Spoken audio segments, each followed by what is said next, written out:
This is the Texas Land Guys podcast, hosted by brothers Tim Dosch and Tom Dosch. With their partners David Marshall and Trip Rich, they have built DMRE, the leading land brokerage in Texas. With decades of experience brokering deals between landowners and real estate developers, they take you inside the deals that move the market.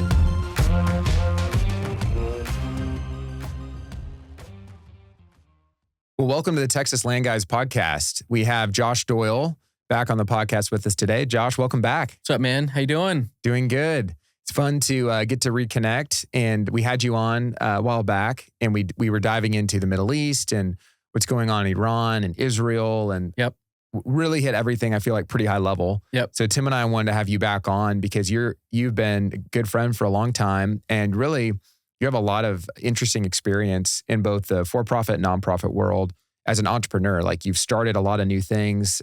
You do a lot of different things. And I think it would be just interesting for our audience to get to hear your perspective. You do a lot on the media side with your podcast, No Longer Nomads, that's really taken off. And with I Found the Truth, which is now up to over 4 million subscribers. So want to get into that and introduce our audience to that. You also have Uncharted Adventures, which is a travel company that we've gotten to benefit from at DMRE. We've gone to Israel with you and your brother Tommy. And then we've also done a really cool backpacking overnight, couple 14ers in Colorado trip in the Chicago Basin outside Durango with you and with some DMRE guys. So just a lot. And then Uncharted Ministries as well that you're involved with. So a ton to tackle, but Tim and I were just excited to have you back on and get into some of that. Heck yeah, man. Thanks for having me. Pumped to be here. Well, maybe, I don't know if we want to start with your story, Josh. I've never maybe heard the little bit longer version of your story. Tom's given me like the 30-second high level, but would love to just kind of hear. I know you grew up as a pastor's kid up in Colorado, and I love your parents, just amazing people, and met a lot of people in your family, but would love to hear about that. Yeah. Well, man, we love you guys. We're such big fans of you guys, and it's been incredible to travel and adventure with you, not just overseas, but also here in the States, and looking forward to many more. And so, yeah, pumped to be here. And so, yeah, I mean, grew up in Colorado, pastor's kid, loved the church, loved bringing people to church, loved people that wanted nothing to do with the church and tell them why they should go to church. Not in a way that's like, I was never one to like cram a message down someone's throat, but it was just like, you should come. We skate, we like eat free pizza, we have fun, it's a blast. You should come hang out. It's like a social thing that we all do. And so at a young age, I would say I loved bringing people to church, and I loved being in the church. And so very involved, all the lock-ins and all that fun stuff. And so it was about middle school when my dad was called to missions. And so that was the first time that he was not the head pastor of our church. Small town, you've been there, Monument. Mm-hmm. And so it's outside of Colorado Springs. And it was our first time, you guys, where like, we didn't feel accepted by the church, right? It was this place you grew up in, you loved, you wanted to be. And so when my dad went into missions, and we were still going to that same church, and he wasn't up on stage preaching on Sundays, very quickly, our friends that we would bring into the church and, were also active at the church, we're saying, man, what are you doing here? Like, why are you here? Your dad's not pastoring anymore. And so very quickly we realized like we didn't feel welcome in this church that we'd grown up in and spent so many of our years in it. And so it pushed me out. And so that was also at a very formative age where I just went the other direction. And so it is true what they say about pastors' kids. They are typically the wildest ones, at least with like my brothers and I and some of our sisters. We all walked away from the Lord. And so I do think it's really like beautiful to see that we all have returned to our faith in a way that makes it ours and not like, kind of what mom and dad taught us at a young age. But we had to go through some darkness and some hard times and then really just find our faith on our own. And so I'll get into a little bit more of that if you guys want. But so I just felt kind of pushed away from the church and then got into music, playing various bands in middle school, high school. And then what came with that? Drinking, partying. I was also really big into sports, any sort of sport, any sort of game I could play. I was down. I always, I loved all that. And so, man, I was a mess for a while. I really wanted, it's not like I wanted nothing to do with God, but my kind of experience was like the most judgmental people that I know were the Christians in high school. And they were the ones that would be the ones that would be holier than thou. And not like we were terrible kids. I mean, like all the people we were hanging out with were good kids. And so I was exposed to this world that was like, oh man, they're so bad. These people that don't follow Jesus don't go to church. And it's like, they're incredible people that really are, some people would say, oh, just would judge us from the outside. But man, great people, so much fun, but also starting to realize like, okay, this is not the path that I want to go down. So in college, I was playing music a lot more. I was in bands. We were traveling around the state and playing about 3-4 times a week. If you asked me back then what I was going to do for the rest of my life, I wanted to be in a band and just tour. I would say I'll be in a bus, just touring around playing music. Praise the Lord, the God had other plans because, all that came with that, the partying, the drinking, I was blacking out, drunk all the time. I mean, it got dark. There were many times I would black out and then wake up and be like, man, what happened last night? And then we'd do it again. We'd hit repeat. And, so it was just a really bad time. So then mentally, I was really starting to get what I'd say now is panic attacks and anxiety. And it was just a darkness that I was walking through then. Mm-hmm. And I didn't know what it was. I just thought something was wrong. And so, yeah, I just started to pull back from that band life and just started, man, maybe I'll crack open my Bible, and just felt like the Lord was really pulling me in. And all of a sudden I could not stop reading my Bible. It's like, oh my goodness. And so I stopped playing music as much, and the band kind of plateaued. We've stopped playing.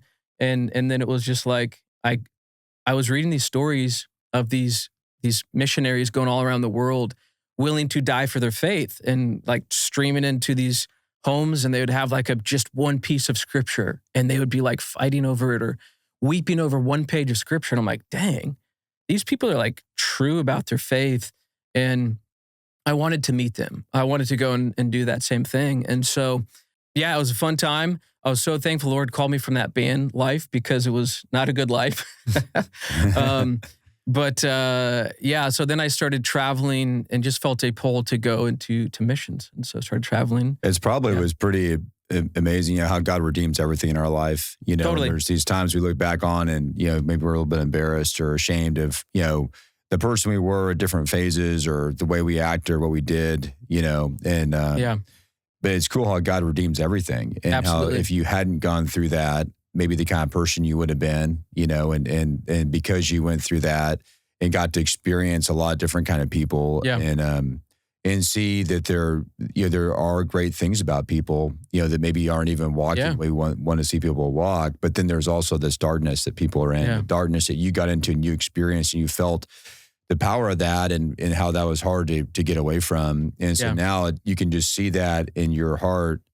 when you interact with these people that are in the dark, but you 100%. Can still love them. You can still celebrate the great things about them and enjoy them, but then call them to the light. And Absolutely. So it's very clear when I see you, and I don't know you know as well as Tom does, but there's no judgmental bone in your body, which is so cool, because that's the love of Christ. He doesn't judge us. He loves us. He died for us when we were his enemies.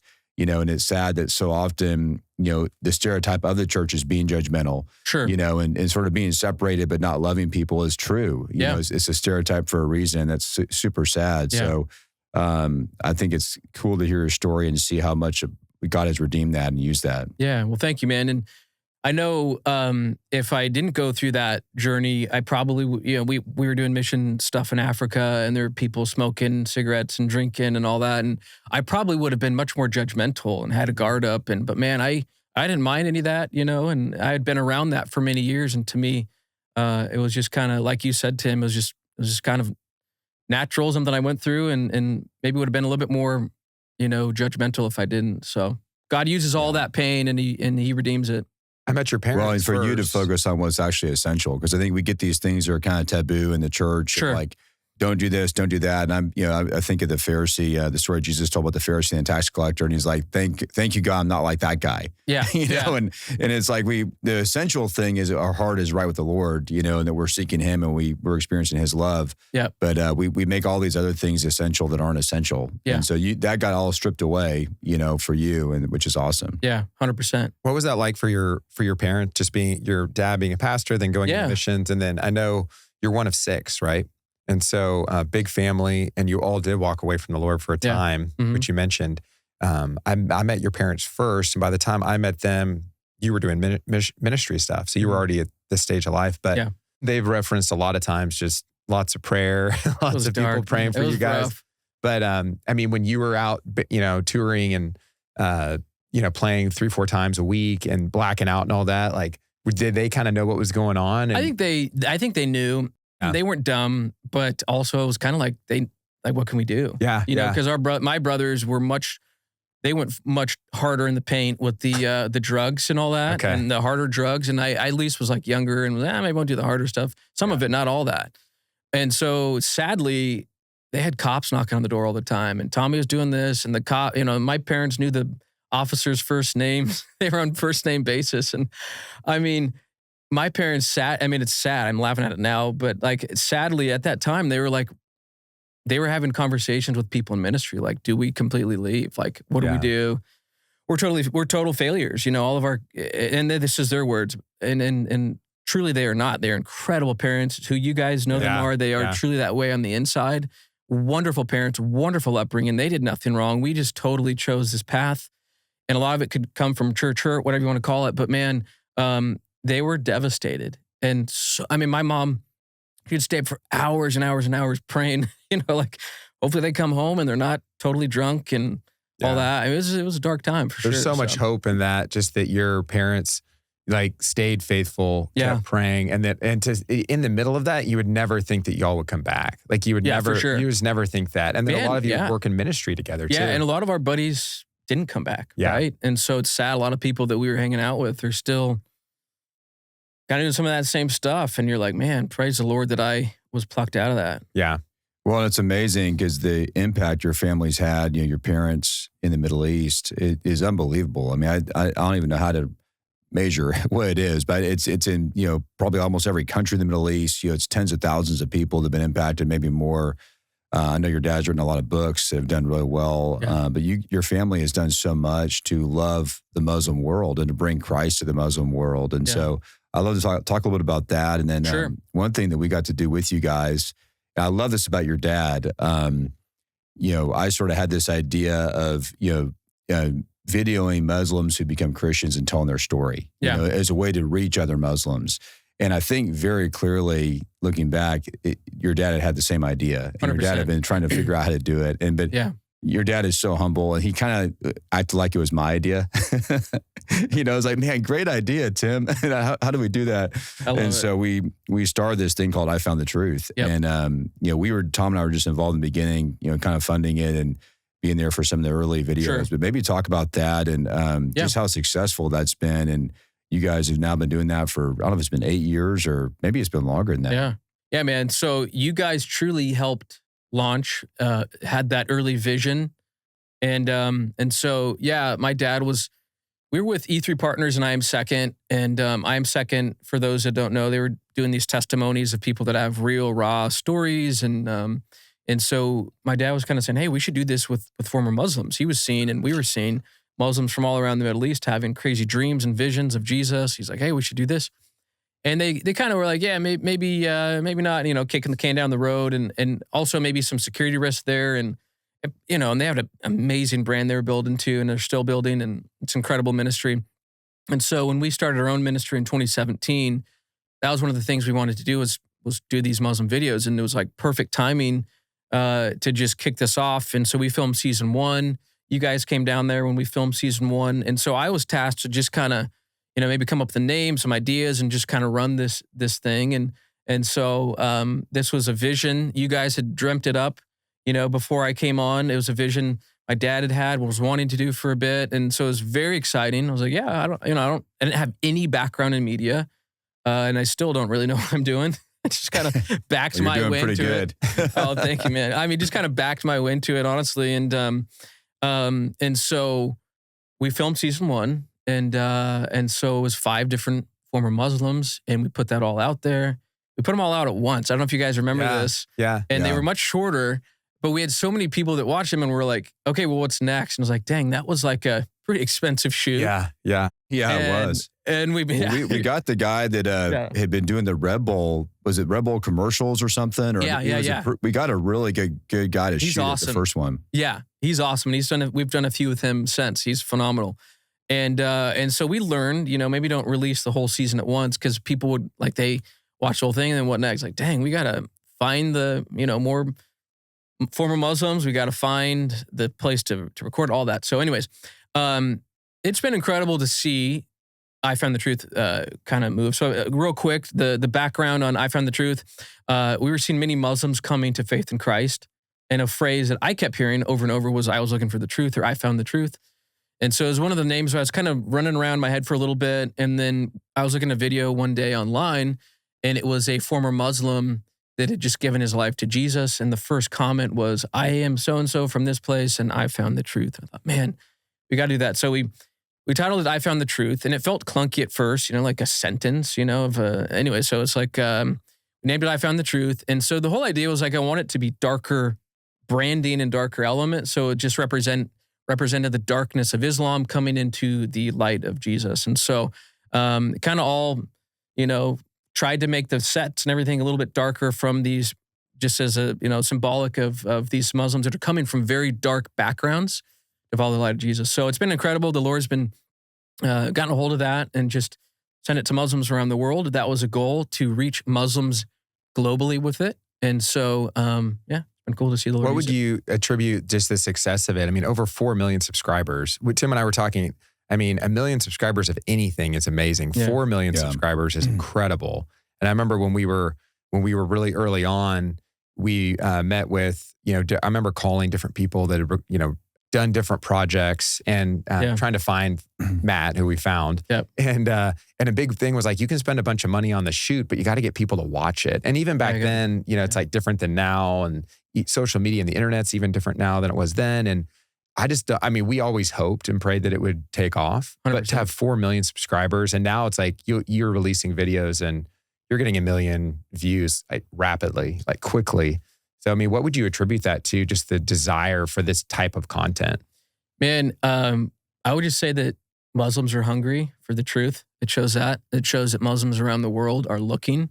I've met many Muslims that will say, I went to my imam or my cleric, basically like a religious governor, and said, hey, I had this dream. This guy said his name was Jesus. He showed up. He told me he's the way, the truth. And so who is this? And they would oftentimes, either get physically hit, kicked out of the mosque, and don't talk about that. One cleric in particular actually said, many Muslims around here are having dreams of this man in the white robe, but he is the devil, so don't listen to any of those dreams. So to your question, I truly think that there are Muslims around the world looking for the truth. They're tired of prayers that they're praying that aren't answered. They're tired of seeing governments rise and fall. We talked about that on the last episode. And they're just sick of seeing it not work. Mm-hmm. And so I think that's a big part of it. It truly is just is the Lord. It's hard to grow something when you're launching it at people that clearly don't agree with that message, right? And so our whole hope and goal was that if we launch these episodes to Muslims in the Middle East, that we'd have Christians come in the comment section and could share the gospel. But the whole goal too, you guys, was we wanted to create a safe space for Muslims to come and have conversation about Jesus, because they weren't getting it in their local mosque. I love it that you've always said from the very beginning, we do not want to bash Islam or Muslims at all. The whole point is just pointing to Jesus and just allowing people to have the opportunity to share their story. 100%. And you watch any of the I Found the Truth videos and they're incredible, because it's like I Am Second, where it's you're sharing your story and it's someone that's had incredible life change and impact. And they're just sharing how Jesus was a part of that and how Jesus caused that. Yeah. But I think there's a lot of people that it's just, they want to be really black and white and just say, Islam's horrible, it's terrible. And you've always said we're not going to go that. We're not going to be bashing the Quran or Muhammad or any of that. We're just going to talk about Jesus and what he is doing in people's lives. And it's neat that back when, again, we were kind of starting all this, the thought was, could you even get into some of these areas and some of these countries that like, it'd be really hard for any of us to physically go. Like we've been to a lot of countries together, but there's some countries that you just can't really get into. And you're seeing that, right? With where you can track where people are watching it and interacting with the content. Yeah. And so our prayer there was that we could get into countries that are, forbidden to get into, that you can't get into. And our prayer was that if there's a family member that's got his phone in bed at night, that he can see some of these videos, he can be a fly on the wall, listen to these former Muslims that have had crazy stories of conversion, seeing Jesus and providing that hope too.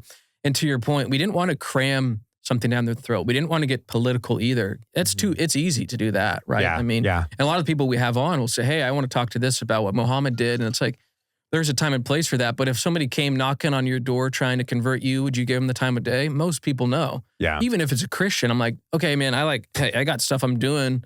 Like we believe in the same thing, but also it feels like a total invasion of like privacy or bait and switch. Like what's the catch here? So that's kind of the goal too, is to create a safe place for Muslims so that they didn't feel like it's a place of judgment. Is there like a story that comes to mind just to share because it's easy to I Found the Truth, YouTube, you can see all, but like, is there a story that comes to mind when you think about I Found the Truth, just someone's impact? So many, and some of them are longer, but yeah, I mean, I think of a guy that came from Somalia. His name's Osman. He's got a really cool story. At a very young age, he's born in Somalia, raised there, 7 brothers and sisters, and his family had to flee. I think his dad was a warlord actually, and so they had to flee because they wanted his property. It became very dangerous, and so they get in their canoes and they try to make it over to Kenya. And in the middle of the night, there's some bad storms or bad waves and the boat capsizes. And so mom, dad grabs the kids. Older kids can swim themselves. Osman had a twin brother. Everyone grabbed a kid. They get to the shore and they don't have the brother. Osman's twin brother didn't make it. He drowned. And so they get to the border in Kenya, the checkpoint, and Osman's crying. I think he's like 6 or 7. And the guy in Kenya, the border official there, was like, stop crying, couldn't get him to stop crying, took a cigarette, put it out on Osman's arm. He shows it on the video just to get him to stop crying. Not a good way to get someone to stop crying, probably. But his story is just an incredible one. He moved to America eventually, and he became a believer, but it was not overnight. I mean, it was many years. He was going to school in America, and he was seeing these Christians, and his buddies were Christians. And one day, his friend's dad's there, and his dad is like, Osman asks his dad, "What do you do?" He's like, "Well, I'm a pastor." He says, "Okay, how does it feel sending people to hell for a living?" And so he said this to a pastor, and the guy's like, "Well, I mean, if you want to talk about it, we can talk about it sometime. You're welcome to come." So this started a 2-year journey with Osman and this pastor, and they're going through all types of scripture, deep theological truths and what is different between Islam and Christianity. And so eventually Osman becomes a believer. And so it's a radical story how he becomes a believer, but it's after a 2-year period. His family disowns him. His mother, his father, all of his brothers and sisters turn their back on him. So I don't know about you guys or the listeners too. Like, would you be willing to jump into a faith, into a new religion, if that meant losing your entire family? And not just like, hey, we're not going to see you on Sunday. It's no, we're cutting ties from you. We're ashamed that you even exist. And so Osman became a believer. And so he has an incredible story. He got baptized and he was afraid no one would come to his baptism. And he said, I lost my family. And so he didn't want the baptism in the church. He wanted it in the lake. And so he gets baptized at the lake. And when he comes up from the water, there's 400 people there saying, wow.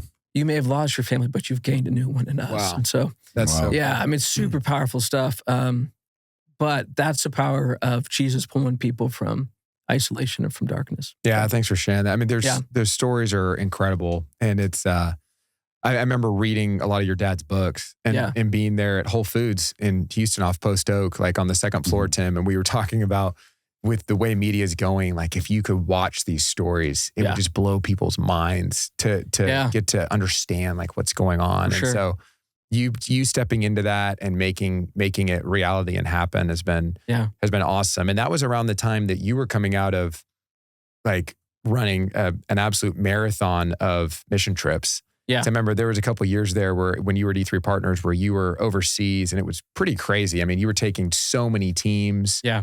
So I'd love for you to talk briefly about that and then talk about how that kind of led to starting No Longer Nomads. Sure. Just going from like your life was adventure, constant adventure, hanging out with college students, all the things you're doing. And then you got married, settled down. And so maybe kind of talk about the transition of all that and how that birthed a whole new thing. Yeah. So, I felt a pull to go into Africa. I'd never been, but I saw the shape of that, continent on people's shirts and necklaces. I'm like, man, I want to go. But I wanted to do it like those people that we were reading about that were like in some of these crazy areas. And so being from Colorado, I always loved adventure, loved outdoors. And so truly it was, my brother and I started a company called Uncharted Adventures. And the tagline is where the Great Commission meets the great outdoors, because truly we believe, like in Jeremiah 31 or 32, it says where like when the Israelites were out in the wilderness, they found favor. And I just think, man, I don't know about you guys, when I'm out in the wilderness, like that's when I come alive. That's truly where I thrive and things start to align. And so anyways, with missions, I just wanted to go to those places that were unreached, untouched, unchurched and all that. And so unengaged. And so, yeah, we'd go to some of these crazy places and literally be like, I was fresh off of the party scene. And then all of a sudden I'm in like a, National Geographic spot, like, where we're going hut to hut, sharing the gospel and it's like Tanzania and it's like, Maasai tribes and warriors and all that. And I'm like, what am I doing here? Like,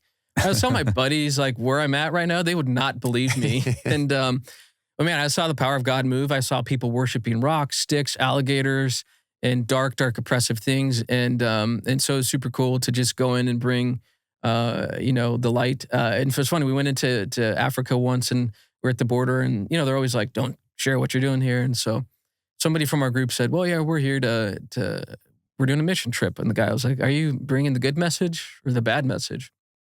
And I was like, what's the bad message? He's like, well, when the Muslims come in and they shared the message, everyone gets pissed off and mad at each other and they're fighting.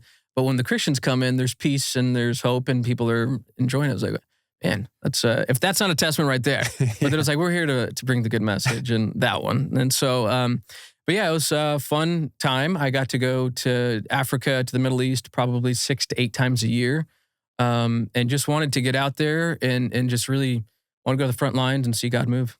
Yeah. And I remember you sharing just how incredible it was, but also how you kind of started to be almost burned out too, because you just did so many trips. And then it was kind of like here's the same thing. We're going to do, how can you do more trips next year? Yeah. Can you do more trips than the year before? Yeah. It was hard. And it's on these trips, you're seeing God move. It's deeply emotional. It's deeply spiritual in a lot of ways. And you're just truly on the front lines and seeing God do crazy things. And so, yeah, after doing that 7 to 8 times a year, at times it would just be like, man, I need a break. But I loved it. I mean, as far as seeing God move, I'd go there today. And it's just, I'd love to expose my kids to that, and my wife and I, we met because of that. And so truly you see God do things that you read about in the scriptures in the Bible, and he's still doing them today. Miracles and, whatever your belief of God is and whatever church you go to here, whether it's in the Bible Belt or somewhere else. My dad went to DTS and he saw Muslims having dreams and visions, and he's like talking to his professors at Dallas, like, where does this fit in our theological framework? And so oftentimes we can put God in a box, but you go to these places that are desperate for the gospel and you see things that you're like, man, okay, clearly God's still moving today. Yeah, you see for sure that we a lot of times think, well, we're just going to go to them and tell them. But you see clearly that God's already working. And, the whole going back to I found the truth, so many of these Muslims are already searching and they already have an idea about God, an idea about Jesus. They just don't know. And so when you actually come and start ministering to them, it's like there's this connection that God has already been working on that happens. It's really cool. Yeah, absolutely. Talk a little bit about No Longer Nomads and like how that name came about and what your time in your life when you started that. Because it's been a couple years now. When did you start? Was it 3 years ago or? About 3 years ago, and probably didn't kick it off. It's been about a year and a half, I'd say, kind of consistently. But yeah, No Longer Nomads is a podcast that I started just because I was looking for more of a creative outlet after October 7th. And, what happened October 7th was the war that happened in Israel. And so our business was doing about probably 85% of our business was over there in Israel. And so overnight, it's just totally slowed down.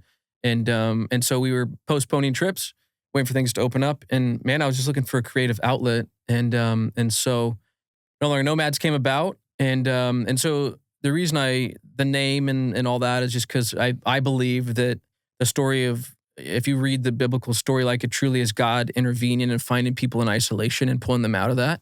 And so I think like truly we're no longer nomads. And the tagline is that no one was meant to wander alone. So yeah, we have people that, and like it's just a different season of my life. So talking to other men that maybe feel isolated or bottled up and all that type of stuff. You see marriages that maybe are like walking through silent pain together, or you see parenting, we're kind of like, am I raising my kids right? Am I messing them up? How much, counseling are they going to need? Or are we doing it right? Are we not doing it right? And so I wanted to just bring on experts, not because I had any of the answers for sure. It was because I wanted to bring on experts that, doctors and, relationship experts, brain surgeons, to feel like, how can we do this well? So we cover a wide range of topics, whether it's parenting, marriage, and stuff, if men, topics on that. And so, but we also cover stories that are much more extreme cases. We've had on ex-witches. We've had on people that have been in cults. We had on a guy that was a North Korean defector. And the reason why I want to show that is that even in the most extreme cases of isolation, of darkness, whether it's Islam, whether it's an ex-witch doing divination, or we talked to a lady who was doing necromancy, trying to bring her husband or a guy that she was with back from the dead, trying to communicate crazy stuff. I wanted to show those stories and just show that God will come into the most darkest places.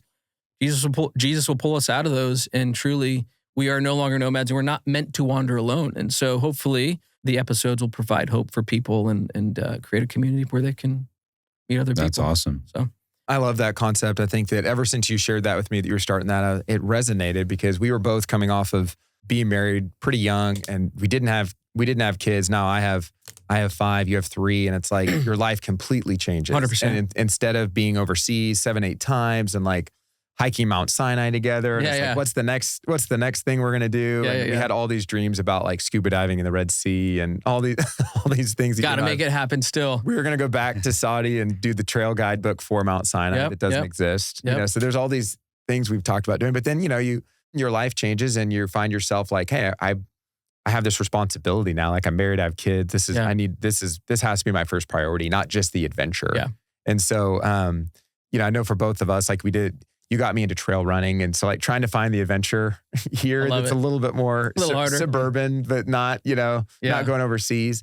But being able to do that in community, I think is so powerful. Yeah. And it's been neat to see what you've been able to do just by, like you said, it was a creative outlet and what that's become is really amazing. I mean, you've had some incredible people on your show. It's a very interesting show because like you said, you've had some of just the episode titles are like, wow, this is going to be pretty crazy. And then you've had people that like Max Lucado on and Levi Lusko on and some pretty big names that have come on your show. It's neat, I think, for Tim and I to watch and see. I found the truth, to see what you're doing there. And I know, because I know you really well, like it's also been really tough because you started at Uncharted Adventures, which was really going to be a tour company, and you guys are doing it. But it's like ever since you started, it's been like roadblock after roadblock. Sure. So as a business owner, as an entrepreneur, I remember, being on the plane coming back from Saudi and not realizing like why the plane was so empty. It's because COVID was about to hit. Yeah. And you guys had so much lined up, and you were so well positioned. You've been to Israel 40 times. You had you had a whole kind of tour plan. You guys are so well connected over there. I've been with your dad several times. I've been with you.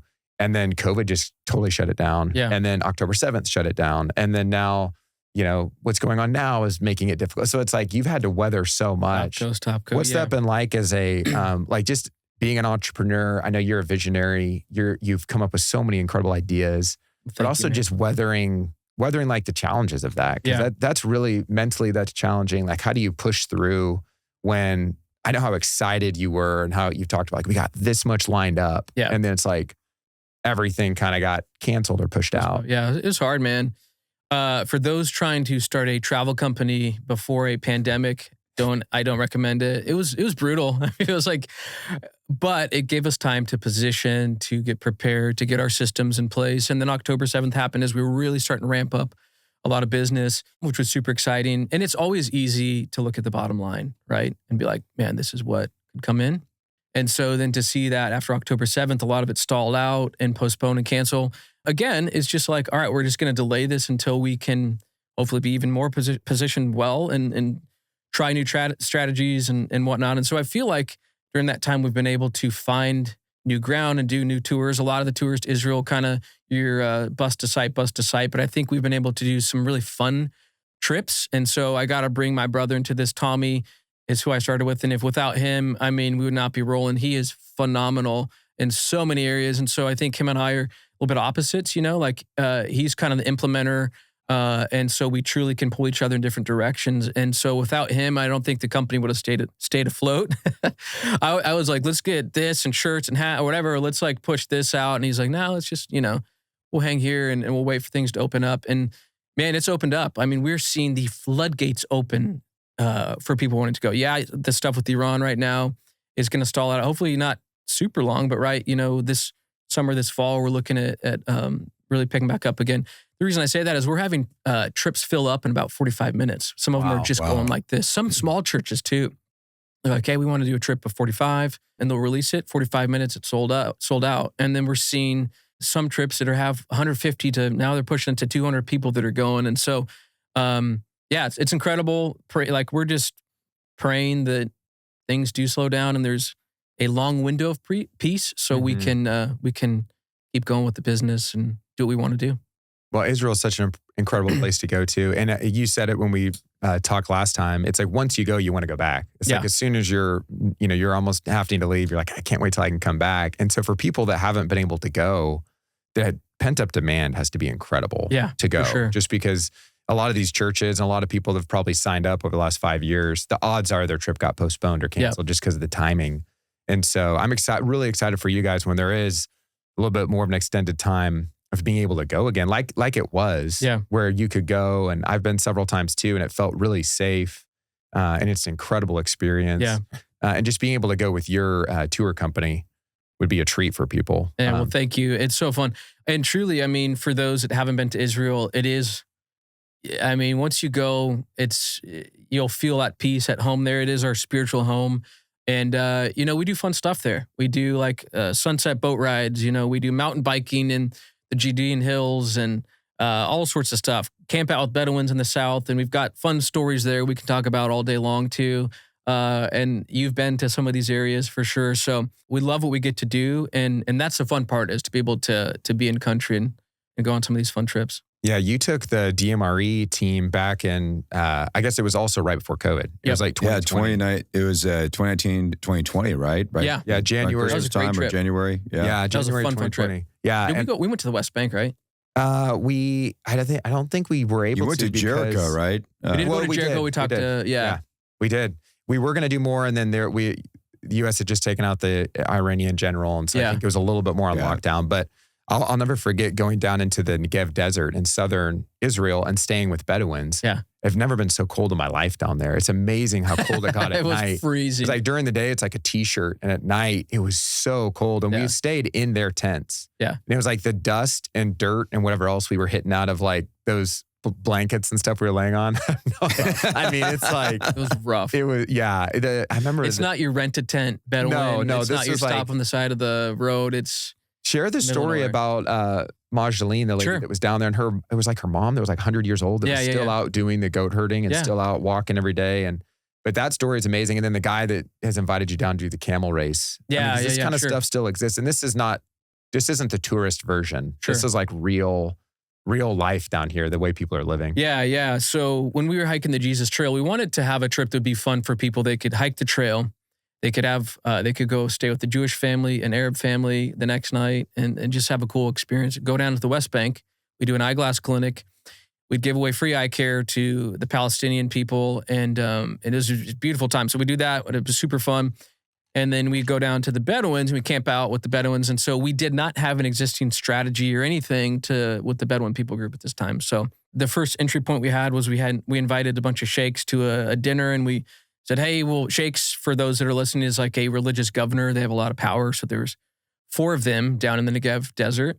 If you're looking at your Bible, you're looking at Israel. It's on the southern end there, near just south of Beersheba. And so we went out there and invited these sheikhs out and said, hey, we'll provide a baby lamb for dinner if you want to come hang out. And so that was our entry point to share the gospel. And so long story there, but it was an incredible time. That opened up the doorway, though, to meet other Bedouins. And so we were in the middle of nowhere, and someone said, you got to stay with Magdalene. She is an incredible Bedouin woman. You can stay with her and her family. And so we get in a Jeep. We're in the middle of nowhere. It's like not even a road. It's just like in the middle of the desert. You're going over places that there's clearly no tire tracks. And you're like, well, hopefully we're going somewhere safe. And this is legit. We're not going to go get killed in the middle of the desert. And we get there and we have a team of about 25 people with us. So a little bit of a risk. I don't know. Some people may say that was a dumb idea, but we thought it'd be okay. It was a friend of a friend that was like, it should be fine. So we get out there and Mashalene's there. She's got tea. She's got all of her stuff. And she's a true Bedouin woman, not a, like we said, rent a tent Bedouin on the side of the road. And we're sitting there. We don't have a translator and we're in the tent and we've got, like I was saying, like 20, 25 of us and trying to talk to her, trying to share the gospel, but we don't have a translator. And so she speaks kind of like Arabic, Hebrew, gibberish, English, kind of all like rolled into one sentence. I mean, it was just like a very animated lady. And so we're like, man, I wish we could share the gospel here. And so like I have this thing called the Evangel Cube and I'm trying to share on that. We're trying to do stuff from the sand and now it doesn't go anywhere. And so there's no conversation that really happens. And then so we stop and like we're drinking our tea and we're hanging out with the group and the activity in the tent picks up and then she just looks at my brother and she looks at me and she just points at me and my brother and she's like, I've seen you guys. And it was like very clearly, I've seen you. I've seen you, and it was like kind of through charades. And then it was like, no, we've never been here. This was the first time we'd been there ever. She says, you were in my dream last night. And it was like, whoa, okay. And then she said, I was told you have a message for me. And I mean, it's all through charades. And it was just like, at this point, like the hair on our backs were standing up and it was just like, oh my goodness. Wow, clearly the Lord is opening a door here. So we ended up sharing the gospel with her. And so she truly is like, she would say, and we'd probably say like our Middle East mother now, anytime we go, if we don't go down to see Magdalene, she gets very upset. But we've been going to the Middle East and we have a heart for the Bedouin people to share the gospel with them. So our heart is that, we'd see many Bedouins come to faith in Christ. When we started, there were maybe 4 or 5 in the entire nation of entire state of Israel. And now we're seeing hundreds, which is cool. Yeah, that's so incredible. And speak maybe a little bit to Messianic Jews too, because that's also been a big change, just a lot of growth of Jewish religion choosing though to follow Jesus as the Messiah. So one of our partners in Israel, his dad was actually the first one to kind of coin that term Messianic Jew. What that means is they're still Jewish, right? That's like they can't take away our ethnicity from us, right? Like you have Chinese people, you can't take away like their ethnicity, but you can take away their religion. So they may not practice Judaism, but they now want to follow Jesus, the Messiah. So one of our partners in Israel, his dad, when he was filling his name out on the form, he actually just was like, follow the Messiah, Messianic, so Messianic believer. So throughout the reinstatement of Israel in 48, you don't see many Messianic believers, right? And now you're starting to see a lot more. And so the church is vibrant. There's a lot of believers in Jesus that are Jewish. And so we're seeing that veil lifted up before our eyes. I mean, after October 7th, we're seeing them being much more receptive than before.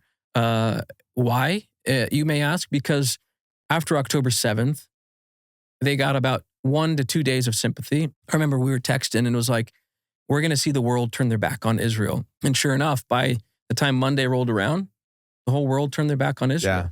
And so when we stood with them, truly, when we came out there to Israel and we've been supporting them, the Christians are really their main allies through some of the darkest times after October 7th. All the aid they would get, all the help they would get, it was from Christians around the world. And so anyways, we're seeing them so much more receptive to the gospel than ever before.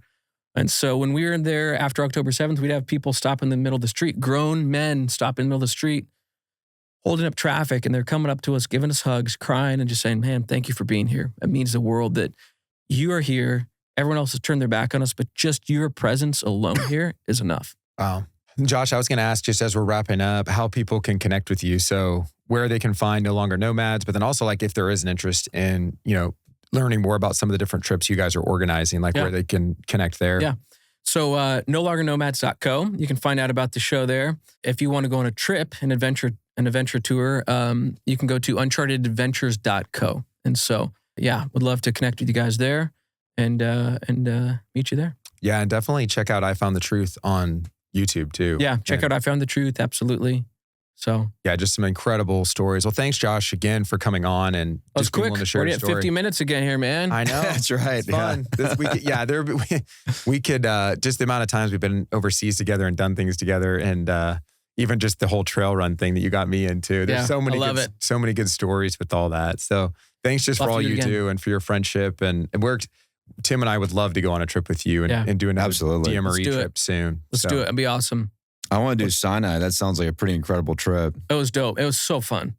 I highly recommend that. I mean, that was like the land cruisers in the desert. Just on the way to the Red Sea. I mean, it was truly like a snowdrift that had been untouched. I mean, it was like not many people have been there, and it was super special to. Yeah, when you guys went up there, I forget it had been like almost like a handful or maybe a couple dozen Westerners had actually been to the summit of Sinai. Yeah, right? man. And probably not very many since then, I'm assuming. Yeah, exactly.